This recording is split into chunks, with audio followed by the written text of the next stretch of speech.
Hockey Talk Show. How's everybody doing? How are we doing in the room here? We are live. NHL trade deadline 2019. A deal sending Wayne Simmonds to the Calgary Flames was done. It was finished. They had it in place. No. Wayne Simmonds waved his finger no. He waved his finger no. He did not wave his no trade. That deal was squashed. Where does Wayne Simmonds go? Fiala for Granlund. That just broke just now. Let's see what Mark Stone is going to do. Let's see where Simmonds winds up. This is the Hockey Talk Show 2019 NHL Trade Deadline Edition. Let's go.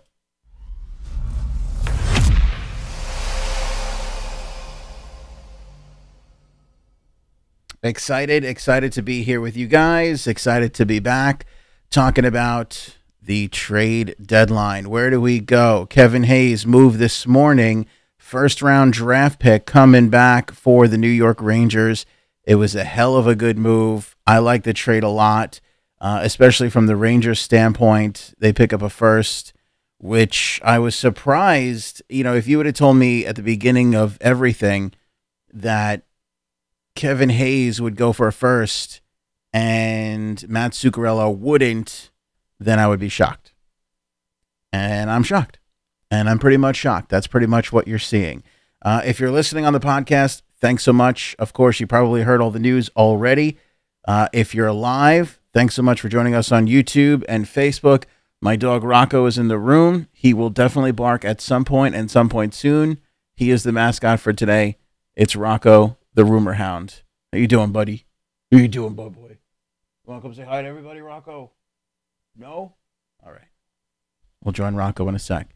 It looks like the rumors right now, and it is, I should clarify, especially if you're listening later on or watching a replay of this show, 2:48, about 12 minutes or so until we get to the trade deadline. Things look like Mark Stone is going to go to a Vegas right now. That's the rumor. We'll see what happens. Nothing official yet. Let's see here. Everybody is saying that it looks like it's done. And it's done. Mark Stone to the Vegas Golden Knights. And we'll see what the return is. So there you go. Questions answered. And that is it. Pretty good. That was quick. That was easy. All right. I'm going to go home. I think we're good now. That's it. It's done. Good move. Vegas definitely showing that they don't have everything just yet. You know, that they're not a complete, they're not a, I wouldn't say joke, but they're legit. You know, they're going for it. Last year was no fluke. They're trying to make it happen. Good to see that, what's his name? Is George McPhee is not resting on his laurels whatsoever. A finals run last year, and they're going to definitely try and make it back. I mean, let's be honest. The West is pretty much wide open. I mean, do you see anybody who's knocking down that door besides Winnipeg and Nashville? I just don't. Speaking of Nashville, Kevin Fiala and Mikael Granlund switching places. That's a little surprising to me that Nashville doesn't stick with Fiala. Fiala had a sort of a fall-off year this year. He was going and cruising there for a little while. Looked like he was going to maybe step into a, I don't know, top 6 position and just really didn't. All right, we're literally just watching everything sort of funnel in right now. Again, Stone to the Vegas Golden Knights. We don't know what comes back in the other direction. As soon as we know that, we will definitely pass that along to you guys. Exciting way to start off the show here, though. I'm liking this. Liking this so far. Granlund from Minnesota to Nashville. Fiala the other way, like I said. Flames making a move. Oscar Fantenberg to the Kings for a conditional 4th pick. Let's go over some of the other deals today. Adam McQuaid, as the Blue Jackets continue to just flex this trade muscle. 4th and a 7th to the New York Rangers. How many picks does the Rangers own going into this year? Jeff Gordon is stocking it up, baby. Coach Dan, what's up? Aaron, how are you? Rob, welcome into the show on the YouTube side. I'll say hello to the Facebook people in a sec. Brassard goes to Colorado with a 6th in exchange for a 3rd-round pick. That's a conditional 6, by the way. McQuaid went for a 4th and a 7th. Cliff Pugh to the Panthers. Hurricanes get future considerations. Thomas Jerko to the Canes. Panthers get future considerations. Those are 2 separate deals, even though they involve the same 2 teams. Jordan Wheel to Montreal for Mike Chaput. And the big one this morning, Kevin Hayes in exchange for Brendan Lemieux, a 1st-round pick and a conditional 4th-round pick. So, again, the Rangers just stacking up on picks, and I'm just surprised because I thought the price for that was pretty damn high. The price for Hayes, to get a 1st for Hayes was good. I think maybe the Rangers might have settled a smidge. They might have settled just a little bit with the Zuccarello deal. They definitely were able to cash in big time as far as it goes with Kevin Hayes. And then also another trade deal worth noting, Keith Kincaid to the Blue Jackets for the Devils in exchange for going to the Devils, the 2022 5th-round draft pick. So a lot of picks being dealt away by the Blue Jackets. I think it's one of those sort of situations where the Blue Jackets, saw the writing on the wall, were sort of forced into this. Again, I tell a lot of people, this is like playing poker. Obviously you want to win every poker hand. Obviously you play a certain way, but sometimes you just don't get to decide. Sometimes the cards get to decide, and you have to figure it out from there. You have to make the decisions based on what you have. And unfortunately for Jarmo Kekalainen, he got dealt some pretty crummy cards with Artemi Panarin saying, yeah, I'm not going to be re-signing, and not being able to ink Bobrovsky at the beginning of the year put them in a precarious situation. So he makes one move, then 2 moves, and next thing you know, sort of like when you push your chips all in poker, you're all in. Next thing you know, you're all in, and that is it. And now you're making moves, and that's what they did. And Keith Kincaid coming in, to me, is insurance big time for Bobrovsky, because if you were to move Bobrovsky, which I don't see why they would before the deadline, now you have another goaltender in there. But I think it's more insurance for Bobrovsky in the offseason, were they not to ink him, which I think that they will be able to. And I know that they're really hoping to. I think everybody is in agreement. They have a better chance of keeping Bobrovsky than they do keeping Artemi Panarin. Now you have Keith Kincaid in the mix, who, by all accounts, over the last couple of years, especially with the injury woes to Corey Schneider, has been a real stand-up player for the New Jersey Devils, and could definitely step up and be the guy. Korpisalo does well over there in Columbus, but maybe they don't feel like he's the guy to carry the load. Plus, I also really like Keith Kincaid a lot because he's a Long Island guy. Born and raised in Farmingdale, just about 30 minutes away from where I'm sitting right now.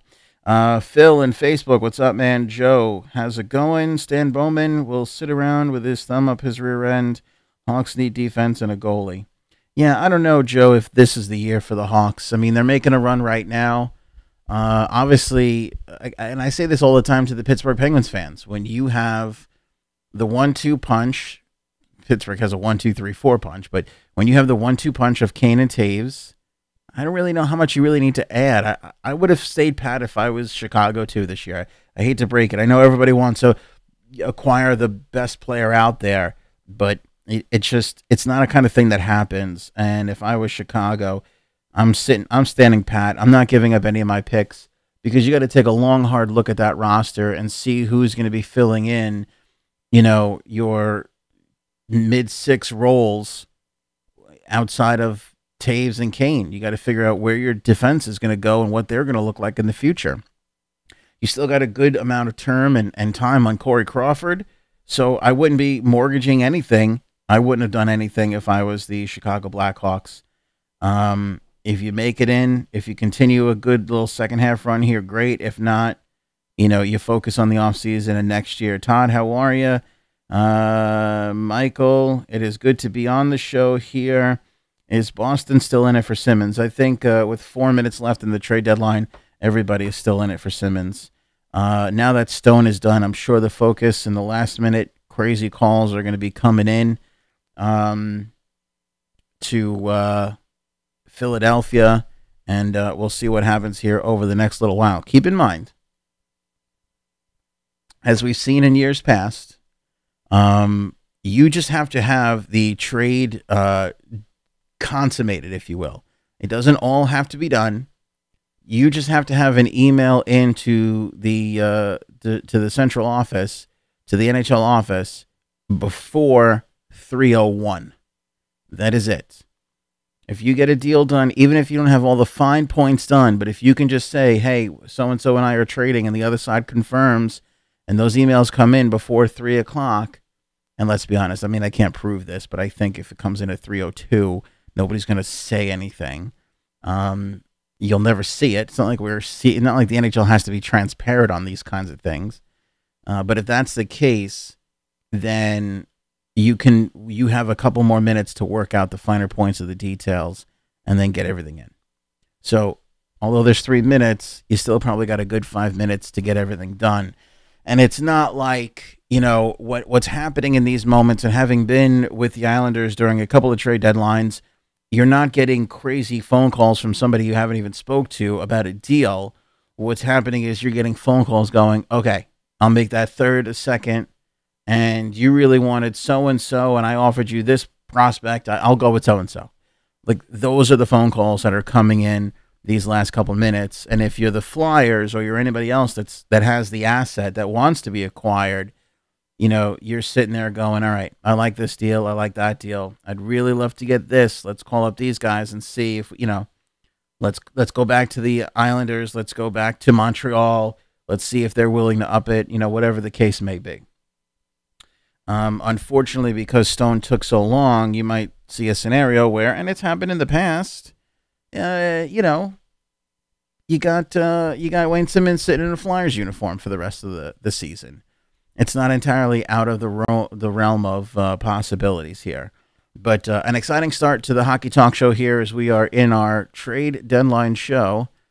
I got a little boom. There he is, Kevin Hayes, new member of the Winnipeg Jets. If you're Winnipeg, you got to be excited. You got to be excited if you're the Winnipeg Jets. You've added a good piece here. You gave up a bunch, but you're making your run. Right? Now's the time. We just said it's you and it's Nashville in the West. That's what everybody's got to contend with. You got to kind of load up. They're in a good place. They're going to be in a cap crunch in a little while, the Winnipeg Jets. Now might be a good time while the window still as wide open as you can get it. Now's a good time to make a move like this. I love it. And I love what the Rangers are doing, by the way. I think that they've done a great job in turning a lot of assets into a lot of good draft picks as they continue their rebuild into the next couple of years here. I mean, again, I know it's not the thing that you want to hear, but if you're a Rangers fan, I'm kind of excited about what I'm seeing here today. Yeah, I don't want to see Henrik Lundqvist cry.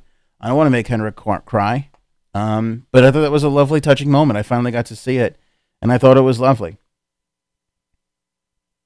But you're getting a lot of assets in return.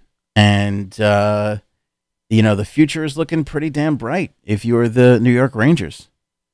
You got assets from McQuaid. You got assets for Zuccarello. You got assets for Hayes. You're flying high. All right, it looks like Vegas is going to extend Mark Stone. So I guess that was part of the deal here as we see Oscar Lindbergh, Eric Brandstrom, and a second-round pick from Dallas going the other way.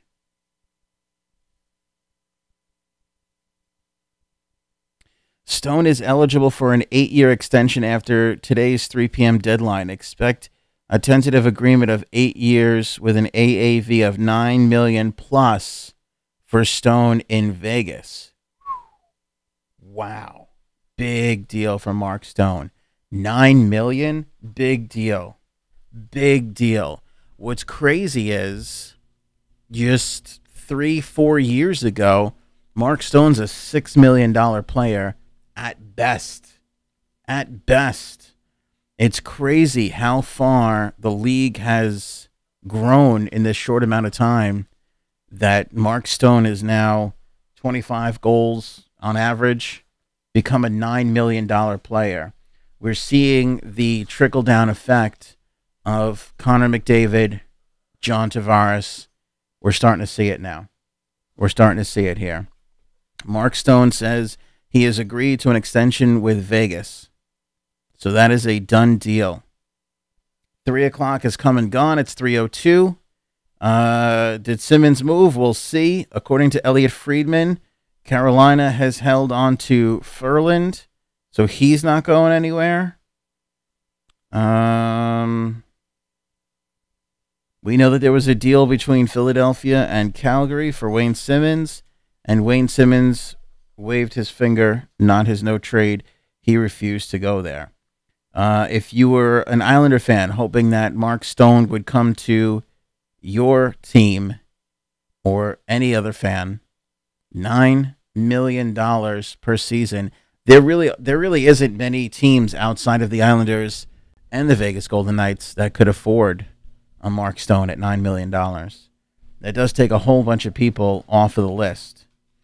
A couple of the surprising moves that have come in so far, I'm shocked about. Not shocked, but I'm a little surprised about Kevin Fiala and Michael Granlund. I didn't see that move necessarily going down. Let's go back to the questions. Linda, I am happy the New York Islanders didn't do a thing for them to stay with what you got. Agree. You know what's funny? In all the rumors and things that were happening today, all you heard was, all is quiet on the island. Lou being quiet as usual. That's the way Lou operates. Lou is super quiet. He doesn't let a lot out. He doesn't let anything leak. That doesn't really come from his teams. It's not something that you're going to see. Islander fans, there's some things you got to get used to. And Lou not letting a thing out is one of them. Right? No facial hair, no leaks when it comes to Lou. By the way, to show you how crazy Lou Lamoriello is, he was recently spotted, and I forget who tweeted this out, but he was recently spotted on a Islanders trip inspecting the post-game meal. He was recently seen not eating, inspecting the team's post-game meal. I believe he was in the chicken to make sure that everything was as it should be. This is an NHL general manager, 30, 40 years experience. He's in there, nose in the chicken, making sure everything is the way it's supposed to be. Okay? That is how psychotically wonderful Lou Lamoriello is and how detail-oriented he is to make sure his team has everything that they need. I have not seen anything else. Burakovsky is still with the Caps. Latest big move is Stone and the Vegas Golden Knights agreeing on an extension. What's kind of crazy here, and let's see here. All right, pending a trade call, Wayne Simmons is headed to the Nashville Predators. Wow. Wow. Kings are done for the day, as per a text from Rob Blake. All right, so we'll start to see what teams are done and what teams are not done. Still nothing out of the Islanders. Haven't heard anything out of Montreal yet. You never know. Columbus might, I assume nothing happened with Panarin, or we would have probably heard by now. 3:05 now if you're keeping track. Looks like Mark Bergevin is done. All right, so you could put Montreal in the done category. You could put the Sabres in the done category, obviously. Simmons to Nashville seems to be the latest thing. We'll see what's going back in the other direction. I would assume At least a first round draft pick. But see, then you look at Mark Stone. How did Ottawa not get a first round draft pick out of that? How did that not happen? Could it be that they were just so much more enthralled with the prospects that were coming back than what the other team's prospects were with a first? Because I would have to assume there was a first involved in an offer for Mark Stone somehow. I mean, everybody was talking all this stuff about 4 pieces going back the other way, and it's 3, and there's not even a first-round draft pick in them. I mean, that seems crazy to me. It seems crazy, like Ottawa definitely didn't get the most that they could get back in return for Mark Stone. The fact that Mark Stone moved without a first-round draft pick, I'm shocked by this. Now that I'm really taking a look at it, I mean, I cannot friggin' believe that Mark Stone went and they clearly you don't negotiate this kind of a contract in 3 minutes. So clearly this deal was he was allowed to talk to the Vegas Golden Knights at some point today. So that's just nuts to me that you had all this time and the best you can get is a second round pick. I mean, holy cow, that is horrific on the part of Pierre Dorion. I continue to be very critical of him. I mean, he pushed all his chips in on Matt Duchene and was like, I'm going to build a team around Matt Duchene. And there was all this Matt Duchene talk. And under his tutelage, and again, a lot of this has to do with the ownership there in Montreal, in Ottawa, because it stinks. But Pierre Dorion is not off to a good start as a general manager for the Ottawa Senators. That is just awful. Good on Cap Friendly. They are amazing. If you're looking for a website that has a lot of great information on it, it's Cap Friendly for sure. They already have Mark Stone in the mix for the Vegas Golden Knights. He's costing 7.3 this year. He'll go up to 9.5 next year. And it, I mean, just take a look. Englund is a UFA. Peary, insignificant. Nosek will probably maybe resign if you're Vegas. Bellemare for not too much. William Karlsson, I don't know what he does, but let's say he even signs for 7, and 9 is 16. So you're talking about 16 million from a potential 21 million available for next season. What they would have had. Where did I just see? Where am I here? Yeah. Although 21 million in defense.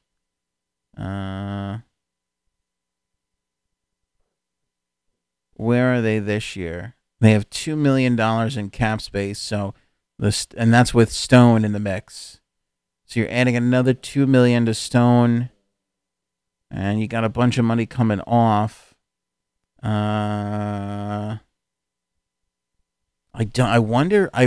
I'm trying to figure out here is if this takes the Vegas Golden Knights out of the Erik Karlsson sweepstakes. All right, give me a little time to figure that out. Lou Lamoriello will address the media at 3:20, so that's that. I would guess that nothing coming out is a telltale sign that nothing was done on the part of the Islanders.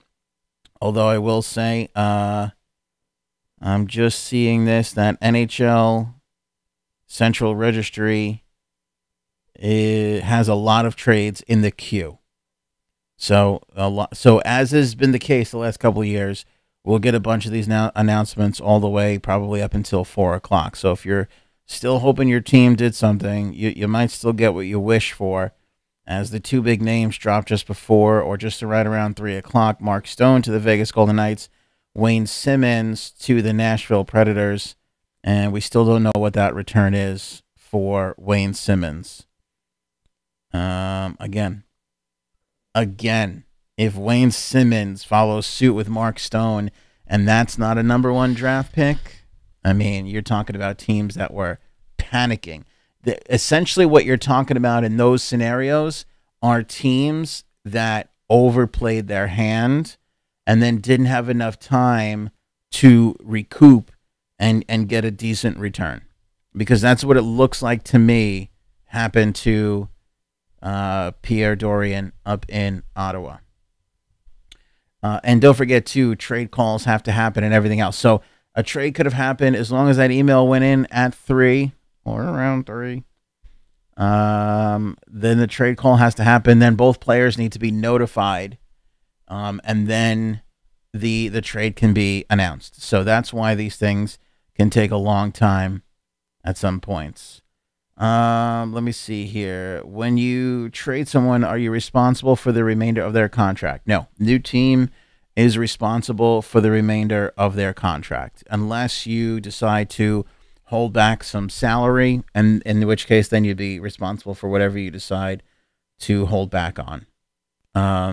But as soon as a team is traded, that's really it. Now, I know that the accounting can get a little funky because if you have a $5 million player and he has $1 million left, I'm not entirely sure what the new CBA has in there for that. If it's $1 million or, if it's remaining or whatever it is. I know things can get a little funky in there, but for the most part, I think you got to fit everybody in based on AAV.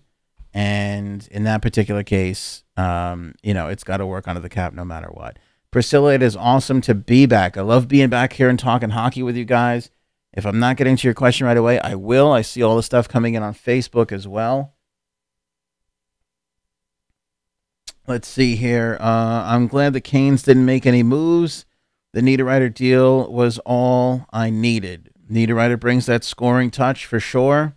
Again, if you saw the pre-NHL trade deadline show that we did yesterday, I went in depth on how needy and kind of not great locker room guy Nino Niederreiter is, from what I've heard.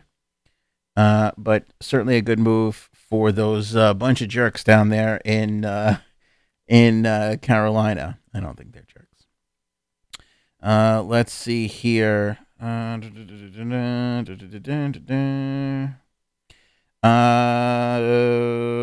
St. Louis Blues have acquired Michael Del Zotto from the Anaheim Ducks. So, Todd, in case you were asking there about the Ducks doing anything, they moved Michael Del Zotto. We're not sure what's come back in return. Mike, what was your role with the Islanders? I was in the media relations department for 3 years, close to 3 years. Anything else for the Isles? Again, Central Registry is backed up from what I understand, so it'll be a while. We'll start to see these deals continue to trickle in. Let's keep track so far, right? Stone just before 3 o'clock. Simmons after, and so is Michael Del Zotto. Ryan Hartman and a pick going back the other way to the Philadelphia Flyers is what I understand right now. So that's what we got here, right?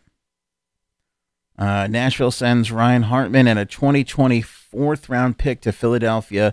The fourth-round pick turns into a third if Nashville wins one round of the playoffs, according to Bob McKenzie. So again, a failure to ink a first-round pick in exchange. It kind of felt like, again, with the Kevin Hayes deal, maybe a first for a rental was going to become a thing. Now we're seeing Wayne Simmons, now Ryan Hartman, and a 2020 fourth-round pick. Let's not forget that Wayne Simmons is free to walk for the rest of the year. They don't have to do anything. He doesn't have to do anything there. We'll see if he winds up resigning. I would guess that he wouldn't. What do you think about Lundy for Panarin? You mean Henrik Lundqvist?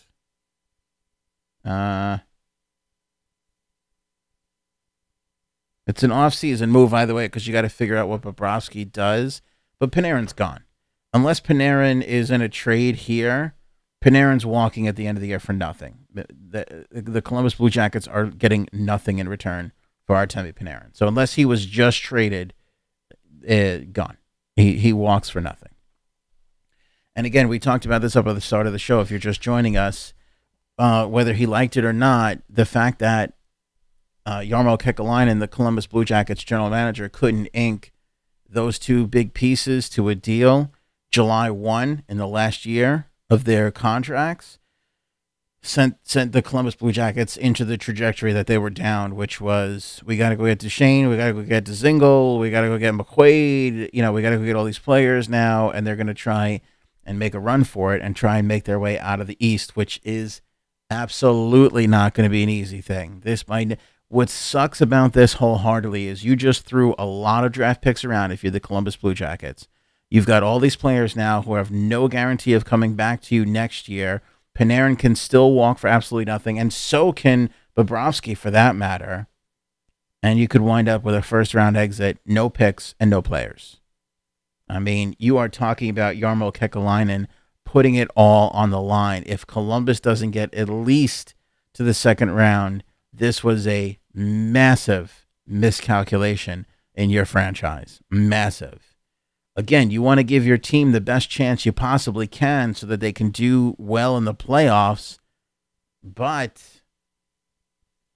sometimes it doesn't make sense to, because then what? Because now you have all these, you're void of all these picks. You don't have Panarin. You got to make sure you sign Duchesne, and if he could walk. And if Bobrovsky walks, then you're in a whole hell of a lot of trouble. Kincaid's a good insurance policy. It was a good acquisition for Kincaid. But, I mean, for the most part, I don't know. Let's see. For Carlson, Duchesne, Dzingel, and Stone, the Ottawa Senators, from all these deals, got 2 first-round picks, 2 conditional first-round picks, 3 second-round picks, 4 NHL players, and 5 prospects.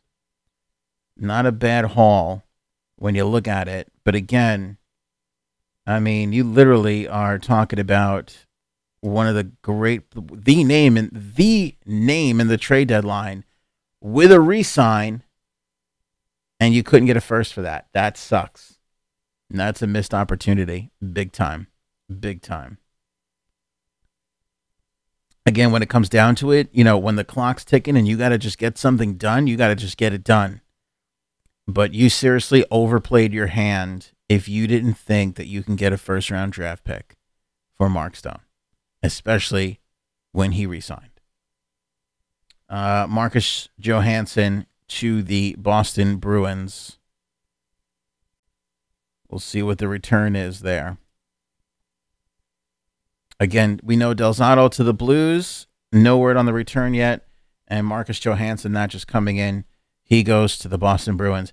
Because, again, when you look at the East, I mean, I know the Islanders are having a great season. But you got Pittsburgh, right? You've got Boston, Toronto, and the Mac Daddy of them all, the Tampa Bay Lightning sitting there. I mean, I understand. I get it. I don't want to crush the Columbus Blue Jackets because I don't want to be unreasonable. But when you really step back and you think about it, with Duchesne, with Dzingel, with all these guys now, and the risk on the other end of, like I said, coming out of next year without those players, without Panarin, without Bobrovsky, without Duchesne, and without all those draft picks you gave away. Was it really worth it? Do you think that this team right now could beat the Tampa Bay Lightning? Because you're going to have to. You're going to have to if you want to advance, if you want to make it to the Stanley Cup final. You're going to have to go. All signs point through Tampa, or they could be pointing through Boston in all likelihood. One of those two teams being at the top of the East. Could you even beat the Washington Capitals right now if you had to, if you're the Columbus Blue Jackets? I'm going to sit and think about that there for a second. Could the Blue Jackets, with Duchesne, with Dzingel, let's say they still have Panarin with them. I mean, it's close. But if you're asking me honestly, I'm putting my money on the Caps in that situation. I don't care what you did today. I know it's really exciting for today, and the media wants to put all these things together and all the and then they want to tell you about the Butch Goring trade, right? It all started with the Butch Goring trade, and there he was. And then they went on to win 4 cups, and it all sounds great. And you're like, holy cow. Again, ask me tomorrow when all the excitement comes down, who wins in a 7-game series, Columbus or the Blue Jackets. I'm still picking. Columbus or the Capitals. I'm still picking the Capitals. I'm sorry. Any other questions? Let me know on the Facebook page or the YouTube comments. If you're listening on the podcast, thanks so much for downloading this. You know, we're available on all the major podcast networks: Apple Podcast, Google Podcast, Stitcher, TuneIn, Spotify, Anchor. We are everywhere. HomebaseHockeyTalkShow.com. If you're watching this on Facebook or YouTube, you can subscribe to the Hockey Talk Show on YouTube. Make sure you hit the bell to get notifications. And if you're on Facebook, make sure you hover over that like button and click on Get Notifications first, because that's important. If you don't do that, you won't see when we go live on the show here. Anthony Farina, are the Islanders doing anything? And it doesn't look like it. So far, the deals we haven't heard the full return on is Del Zotto to the Blues, Johansson to the Bruins. We don't know what the Devils get for Johansson. We don't know what the Ducks are getting for Del Zotto. We know that Lou is supposed to address the media at around 3:20. I'm not 100% entirely sure that we'll be able to carry that for you. I'll do my best. But it looks like that is going to be. It looks like nothing yet. Now they could have one of the trades in the queues, but I would assume that if they did, that Lou would be talking a little bit later on than 3:20. That would be my assumption. So we're just all kind of waiting to see. Matt Hendricks has been traded back to Winnipeg for a 7th-round draft pick. I don't think we're going to get a better deal than that. That's an exciting one. That's a good. I mean, let's be honest with each other. That's gold right there. I mean, a 7th-rounder. How poor do you feel about being traded for a 7th-rounder? I would imagine pretty poor. Pretty poor. You go for a 4th or 5th-rounder, okay. It's not great, but a 7th-rounder? That's got to be a little bit of a blow to an ego, I think. I would think that's got to hurt a little bit. I'm not a player. I don't have that sort of experience, but I do have ego, and I know that kind of feels like it hurts. Let's see here. 2nd-round pick in 2019 and a 4th-round pick in 2020 for Marcus Johansson, who goes from Jersey to the Boston Bruins. First reported by Joey Mack Hockey, who was a senior writer for The Athletic. So good for them. You guys do The Athletic? I don't. I like them. I'm all for non-traditional internet entities becoming successful, but paying for hockey coverage, I don't know. That makes me feel weird. How about this first look from NHL EA Sports 19, which a lot of us think the trade deadline actually is, but it's not. Mark Stone in a Vegas Golden Knights uniform. I still think they need to get rid of that red. I'm not a big fan of that red little slash on the sleeve there. It doesn't really work for me all that well. Not loving it. Not loving it at all. Jets are not done yet. It looks like there's another trade in the works for them. Starting to get some of the quotes from Lou Lamoriello. I'm sorry I can't carry that live. Let's see here. Lou said, "We don't do something for the sake of doing something." Lou said he is pleased with what the Islanders have right now. Lamoriello said, "Hickey and Ladd are key additions. They're comfortable with what they have. You have to be careful when disrupting the team and its chemistry." So, kind of along the lines of what we talked about yesterday, I think you can go back to yesterday's show and find me on the record saying, who should the Islanders get? And I said this, a big fat nothing. I wouldn't go out and get anything if I were the New York Islanders. I got to agree with Lou's call here. Again, he's the first-year general manager. You want to have as many picks as you can. You want to have everything you can have to put a team together. You're way above schedule. You're playing with house money at this point. Whatever you do in the playoffs is a purified win, right? You don't have any sort of pressure to go out there and get something, give up something, because if you bust in the first round, hey, at least we made it to the first round without John Tavares.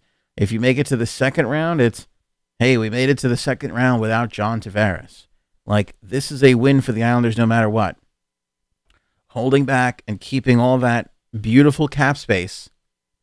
It may suck for Islander fans today, but talk to me again on July 1st when Matt Duchene, who I really don't want, or a Bobrovsky, or a bad example, Panarin, or whoever is a free agent,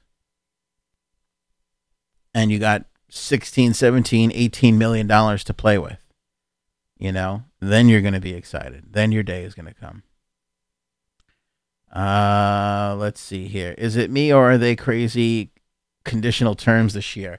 The amount of Priscilla, excellent point. The amount of conditional picks is insane. Insane. People have gotten so conditional pick crazy. They love them. General managers love them. It's a little bit of an insurance policy. It's a little bit of a, it shaves off the sting a little bit. You know, you ever see those old, you know, those old war movies where, you know, so-and-so gets their knee blown off and they're about to, you know, amputate it or whatever. And take a swig of, that's what the conditions are. It's a swig of booze right before somebody's about to cut your leg off. Because if the trade blows up in your face, if you give up a player and they re-sign, or that team goes on and makes a huge run because of that player, and your franchise is like pissed at you, your fan base is upset because you gave up so-and-so, and look at how great he did on that team, that's where the conditional picks come in. It's a, I mean, I don't want to, but it's true, though. It's a pure sort of ego save from the general managers, you know, because they can say, well, we knew so-and-so was so great, that's why we put a condition on the pick. That's why the second became a first, you know, or we knew there was a good chance he would re-sign there. So that's why the third becomes a second.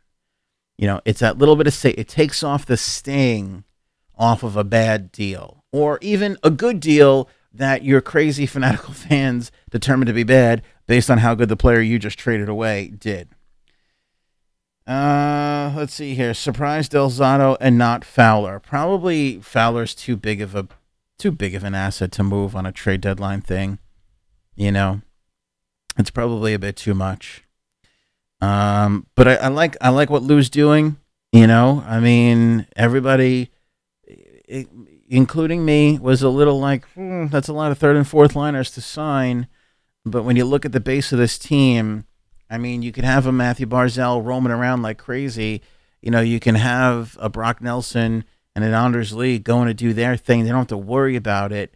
They can get a little funky in the offensive zone, even though they're both those players, maybe not Barzal, but the other guys are all tremendously responsible because they know they've got that amazing fourth line that is such hardcore defense driven. And Casey Zizekas, I say this with Casey Zizekas sitting there with 17 goals, for Christ's sake. I mean, it's amazing what he's been doing. But everybody, 51 to 47, I mean, all the acquisitions that he's brought in, and I would especially say, I would really, really, really point to 47.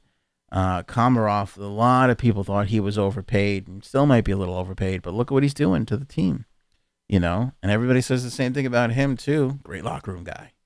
Great locker room guy.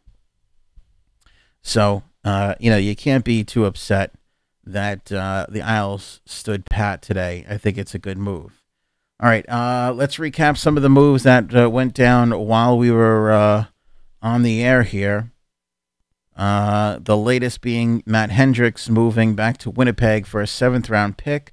Marcus Johansson from the Devils to the Bruins for a 2nd-round pick and a 4th-round pick.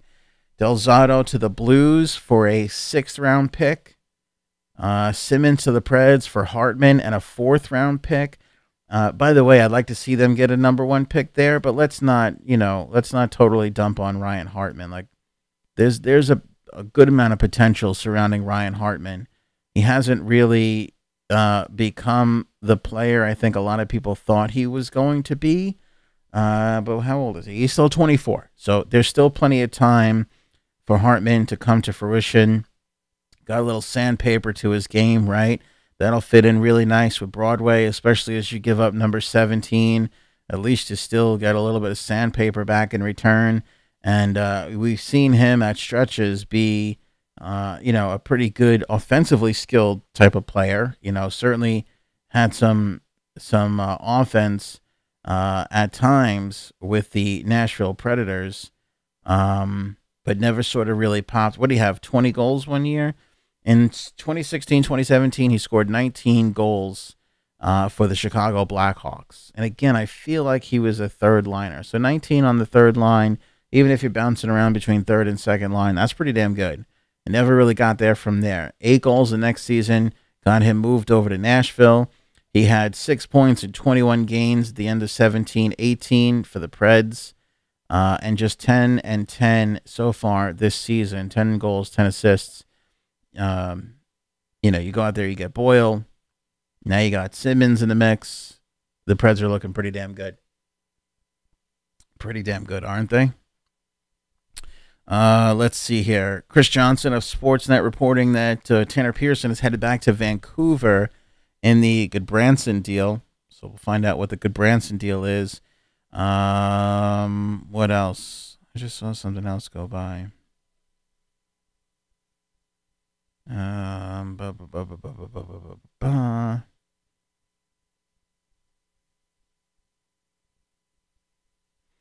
People seem very excited about Columbus's moves.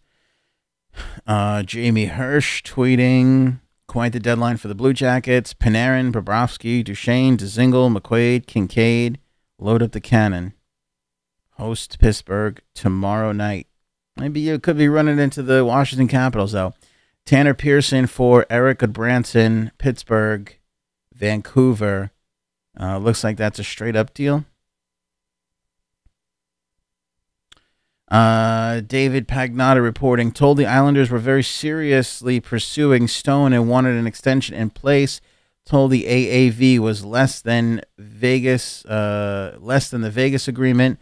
Beauvillier as part of discussions. Interesting. That's interesting. In the show yesterday, I said you would have to at least give up Anthony Beauvillier. And again, when you're talking about chemistry, your best player offensively is Matthew Barzal. You know who his best friend in the whole wide world is? Anthony Beauvillier. John Tavares had his best friend traded out from underneath him. Look how well that went for the New York Islanders. Let's see here. I mean, I would have a hard time believing that he was part of any serious conversation, Beauvillier. But I would imagine that if you were the Ottawa Senators, you were definitely asking for him in return. That's for damn sure.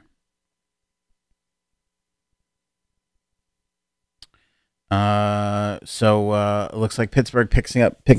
I like Goodbranson. I like him. Again, another one of those guys that never really sort of panned out to where you thought he was going to be when he was with the Florida Panthers, but still did good.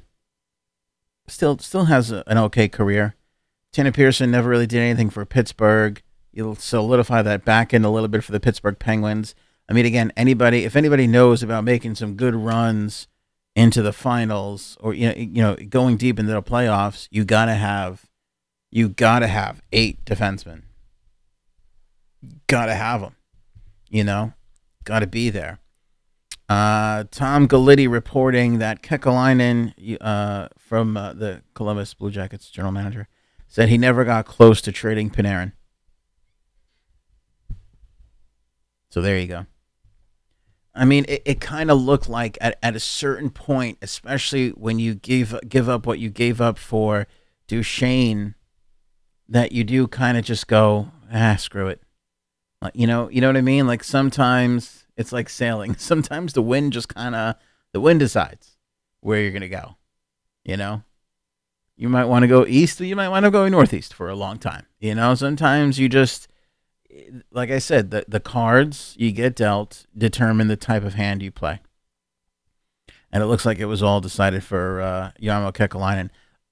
But you look at it and you go, I pray for this guy. Like Pierre Dorian is screwing up the Ottawa Senators, but Eugene Melnyk is helping him. And when the owner's helping, it ain't your fault, none on you. But when you're Kekalainen, I mean, you better have John Davidson and ownership. You better have their blessing for this.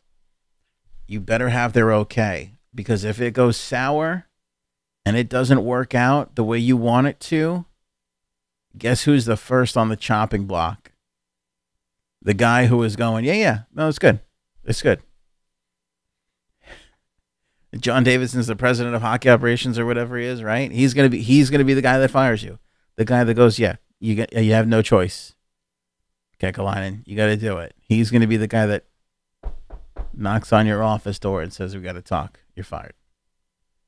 I like these first looks that we're getting from EA. How about this? Boom. Michael Granlund and Wayne Simmons in the Nashville Predators yellow. Yellow. Who's there? Wayne Simmons, baby. Wayne Simmons. Well, you're not going to push around the Nashville Predators this year in the playoffs. That's for damn sure. You get a little speed and a little scoring ability from Michael Granlund. Let's not sit here and pretend like Wayne Simmons never put 20, 25 goals in his career. Priscilla, in your opinion, which teams are now in a win-now situation? Predators. Just take a look at your screen right there. Predators. I mean, when you look at the West, they're the team to beat. Winnipeg gets a little stronger. I like the Hayes acquisition. But again, if I'm looking at the team, the way Vegas was clearly the team last year, go back to the Hockey Talk Show shows from last year. I said it well before the trade deadline. I said it 20 games into the season. Vegas is legit. Halfway through, I go, they're going to go deep into the playoffs. It's on record. You can go back and watch the shows.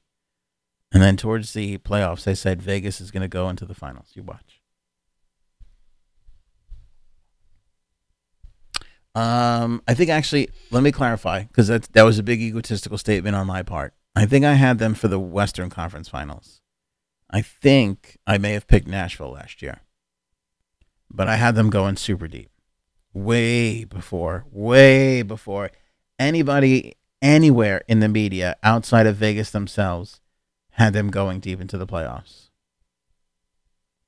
Way before. But I mean, you're talking about Winnipeg being a point over Nashville right now. St. Louis is hot as hell, but you better hope that Binnington stays there in that sort of scenario. So even if Nashville plays St. Louis in the first, I'll take them. And I'll take Nashville over Winnipeg to go into the finals. For sure. For sure. I mean, Dallas is in a wild card spot right now. Minnesota now doesn't have Granlund. So that's a little less scoring ability if you're the Minnesota Wild. I mean, they got Kevin Fiala back in return, but again, I'm not loving the Fiala acquisition there. Now, to me, I would love to. Let me put their stats side by side. Let's not speak out of any rear parts here. Let's see where Fiala stacks up against Granlund and where they are. Because off the top of my head, I don't have those. I don't have those stats in front of me. I know that Granlund's got the ability to score, though. I mean, I know the guy could net. Let me see where he's at this season. 15 goals, 34 assists this season. Last year, he had 21 goals, 46 assists, 26 goals, 43 assists. Now, I like Fiala, and he was definitely an up-and-comer, but I feel like the last time I looked at his numbers, they were less than impressive. I mean, long-term, he's younger, so maybe the hope is there. 10 goals, 22 assists. Last year, 23 and 25 assists. So, Fiala, significantly less of an offensive threat than Michael Granlund. God, do you remember a time? I remember a time, I mean, pre-92 acquisition, when Nashville was just so defensively stacked and just could not score a goal. And now you look at them, and they got a lot of guys now up and down this lineup that can put the puck in the net. A lot of guys that could put the puck in the net, including those two guys on those two digital versions of those guys on your screen right now. Love the first look by EA Sports. Love it. Nathan Bellieu to the Winnipeg Jets for a 6th round pick as the trades continue to trickle in here. Going over to dailyfaceoff.com because I want to see what the Nashville Predators lineup is looking like these days. But the latest trade is in. Nathan Bellieu to the Winnipeg Jets for a 6th round pick. So a little bit of a depth defensive acquisition there on the part of the Winnipeg Jets, who again, their little win now window, again, Priscilla, to go back and answer that question, Winnipeg is in that window because Winnipeg is, and we're going to bring up their cap friendly in a second, but Winnipeg is definitely in a situation kind of like Toronto, kind of like Tampa Bay to a degree, where the crunch of the cap is going to get them. It's going to catch up to them, because they're facing some guys, they're into some guys here where it's going to get a little tricky. It's going to get a little tough. All right, let's take a look at the national lineup here. This is dailyfaceoff.com. They do a tremendous job. A little funky. They're on it. You see the Flyers and the if you're watching, again, if you're listening on the podcast, you can go to the YouTube page or the Facebook page, links and everything up at hockeytalkshow.com. It's a little funky there because they got the Flyers uniform in there, Kevin Fiala and everything. But essentially, and it still says Ryan Hartman there. That's supposed to be Wayne Simmons. But essentially, yeah, this is what that lineup is going to look like. Philip Forsberg, Johansson, and Arvidsson. It'll be Granlund, Turris, and Yonkrock, Boyle, Benino, and Simmons probably. Grimaldi, Goudreau, and Colton Sissons. There's another kid that was like super hot in the playoffs for a little while there. And you look at him, and you look at Fiala, and you're like, oh, you got a little something cooking here offensively, but just not really panning out all that well. So, it's unfortunate the way that goes down, but that's that's what it is. And of course, you got this huge defense: Yossi, Ellis, Ekholm, Subban, Irwin, and Dan Hamhuis. Again, I sort of, you could almost, and maybe we'll bring in some of the cap friendly numbers here. I'm just checking the latest to see. Yeah, Nathan Bellieu is the latest. So from the Sabres to the Jets. And I wouldn't say that the Sabres are like, throwing in the towel. Bellieu is not going to be a make or break for that team. If that team is going to make the run that it needs to make, it's not going to depend on Nathan Bellieu. They're 6 points out, and you're talking about Carolina and Montreal and Pittsburgh that are all still in this mix. I mean, it's just crazy to think, but Pittsburgh is on the outside of the playoffs. We're looking in right now. It's nuts. But we're all over the place. Let me see here. Let me focus up and get cap friendly up here. Let's look at where do we want to go? Let me start with Winnipeg. With their newly acquired Nathan Bellieu. Danny's checking in. I'm satisfied as a Bruins fan. How could you not be? You're sitting there with 81 points, loving life, about to clean the clock of the Toronto Maple Leafs in the first round of the playoffs. I mean, how depressing is it going to be when Toronto loses to the Boston? I almost said Boston Red Sox, to the Boston Bruins. How depressing is it going to be? I think it's going to be super depressing. The thing that Toronto never addressed, and by all, I mean, nobody's catching Tampa. So unless Montreal comes up and unseeds Toronto in the third spot, which they're 5 points behind, I don't think they're going to do that. It is definitely going to be and they might flip-flop positions, but it's definitely going to be Boston and Toronto in the first round. And when you look at the schemes that Boston put together in the first round last year, they beat the Toronto Blue Jays. They beat the Toronto Maple Leafs in front of the net constantly. And they ran two schemes. Confusion in the front of the net screw things up for them, put the puck in. If that's not there and that doesn't work, kick it out to the point, 73, right? 33. You got all these big bullets from the point, Krug, all these guys, and that's what they would do. They were essentially running two schemes, and that was it. And it was close. Toronto almost did it. They were almost there, but not good enough. Not good enough. And I look at the Toronto Maple Leafs, and I'm like, you're literally going into the same scenario with the same sad situation. Now, maybe Toronto scooped up a great defenseman here. We'll see. We'll see. But we're nearing it on the 4 o'clock mark, and we're probably going to wrap it up at 4 because I don't really foresee a lot of big deals coming in, and I'm not too hopeful. The Jets have $4.5 million in cap space. Hayes is a free agent next year. Kopp, Patrick Laine, Kyle Connor. Those are the big ones. I didn't mean to include Kopp in there, but Patrick Laine and Kyle Connor, those are your big boys. Jacob Trouba and Tyler Myers all need to be re-signed next year. They're all making, well, Laine and Connor are making less than $1 million. Myers and Trouba are making $5.5 million. I mean, you know, Laine is what? Laine can command $12 million if he wants. 12. Winnipeg doesn't have that. Kyle Connor. We just saw Stone get 9.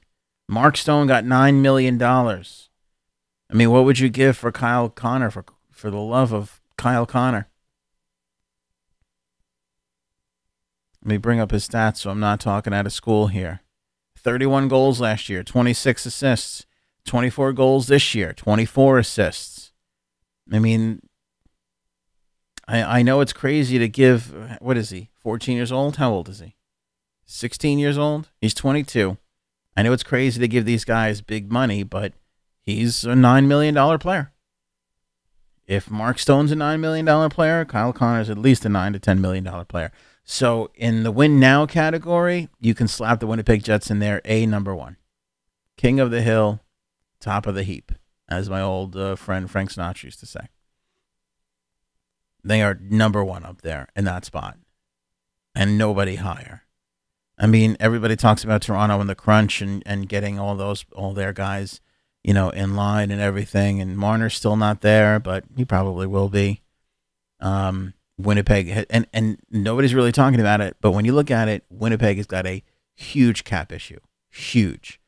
If you can get lucky on 1-year deals next year with those 2 big ones, or bridge contracts or whatever, or you're going to let Tyler Myers go, which is entirely possible if you're the Winnipeg Jets. You're going to let Kevin Hayes go, which is entirely possible if you're the Winnipeg Jets. All that stuff, entirely possible. You're still going to a scenario where you got a $9 and a $12 million player that need to be paid. Because if Connor McDavid is going to get 12.5 and Tavares is going to get 11, Patrick Laine is going to fall in between those 2 numbers. For sure. For sure. The Predators have $4.3 million in space. They have Simmons now, who is up at the end of the year. Boyle, these are the guys they just all got. Cody McLeod.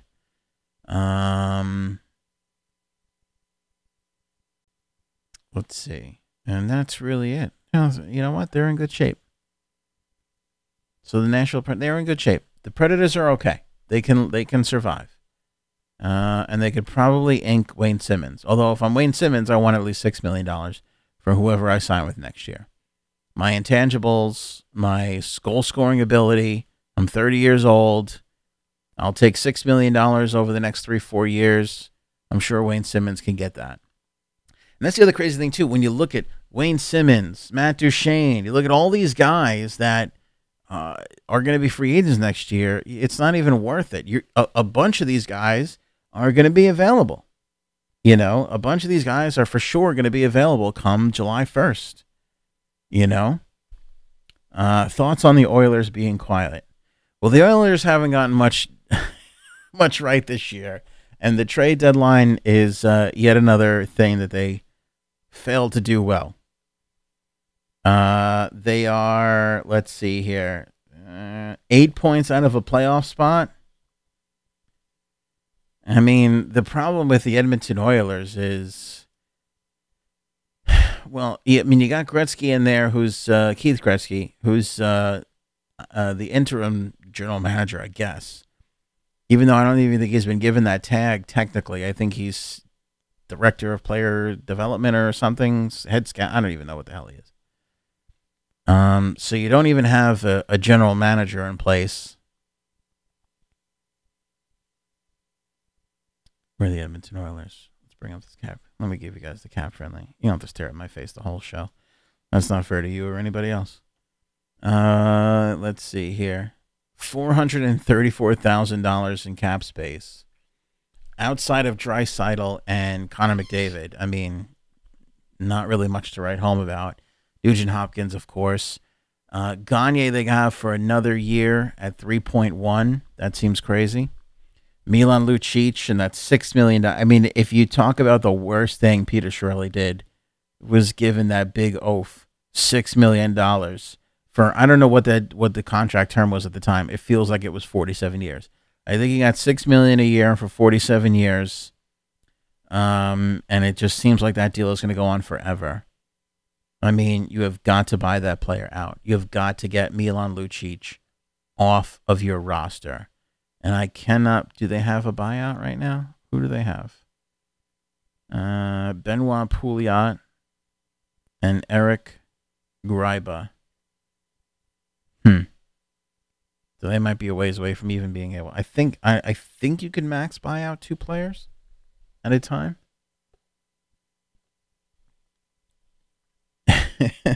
Danny, the Oilers' thoughts behind not making any trades was they can't lose any trades then. Well, that's true.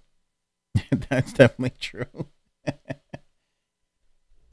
Excuse me. Look at this roster. It's a mess, though. It's a nightmare. This is a nightmare. At least you have draft picks, which thank God for some, thank God for the little things. But I mean, look at this. Tobias Reeder. I mean, Sam Gagne. Come on. You got nothing here. You got $20 million in 2 of your top players moving forward. Again, I know this is where the league is going. Ever since Kane Taves, ever since Crosby Malkin, the league is going, let's pay 2 guys and we'll spread out the rest and try and figure it out. But even you look at their defense kind of sucks too. I mean, Oscar Klefbom, okay. Adam Larson still looks bad because of how great Taylor Hall is doing in New Jersey. Chris Russell is adequate. Darnell Nurse, again, hasn't really risen to where he should be. I mean, they're not, their defense isn't terrible. It's just not great. You put all your eggs in the Mikko Koskinen basket, which is a very, very surprising move. Very, very surprising. I'm not saying I don't think he doesn't pan out, but he's definitely unproven. Let's see here. 6th move today for the NHL Jets, acquiring Par Lindholm from the Maple Leafs in exchange for Nick Petan.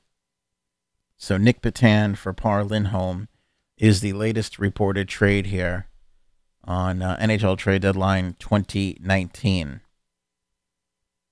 Linus Karlsson goes to Vancouver in exchange for Jonathan Dahlen with the Sharks.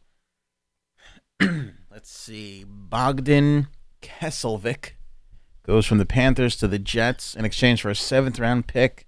So the Jets a little active here towards the end of the day. They get Nathan Beaulieu for a 6th from Buffalo. Bogdan for a 7th from Florida. And they send Par Lindholm. They acquire Par Lindholm and send Nick Petan to the Maple Leafs.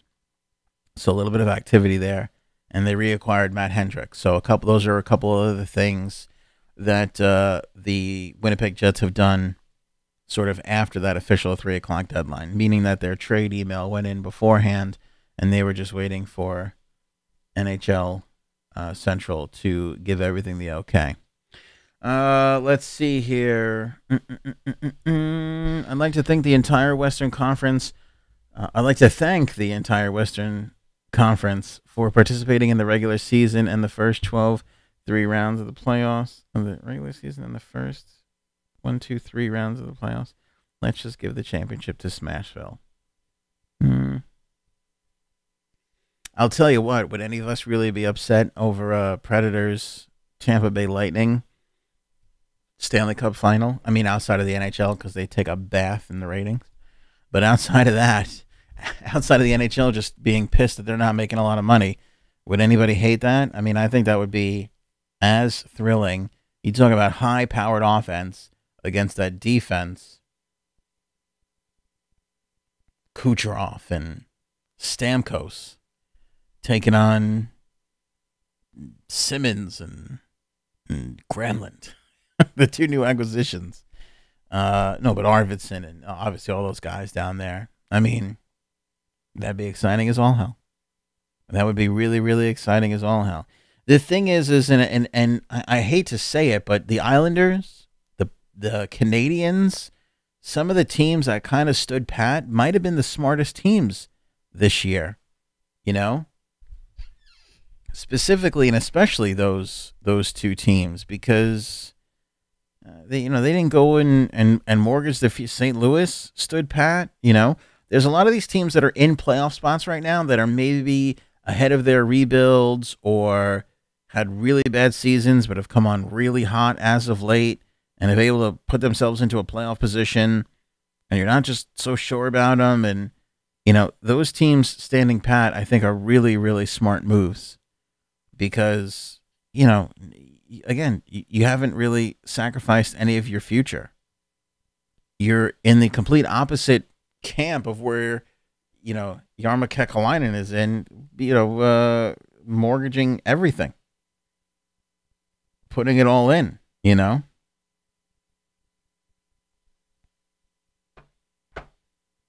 I think it's a good move on Bergevin's part, and I haven't had a chance to compliment him much over his time as manager of the Montreal Canadiens, and I think it's a smart move on Lou's part. San Jose was pretty quiet today, right? They had one minor move. I think San Jose made one minor move before. Oh, Gustav Nyquist, yeah, 2nd round pick, conditional 3rd. You know, little shoring up there. I'm pretty surprised that the Stars didn't do anything else. They just come out of this with Lovejoy and an injured Zuccarello now. Buffalo made their couple of minor moves, but mainly picking up Brandon Montour.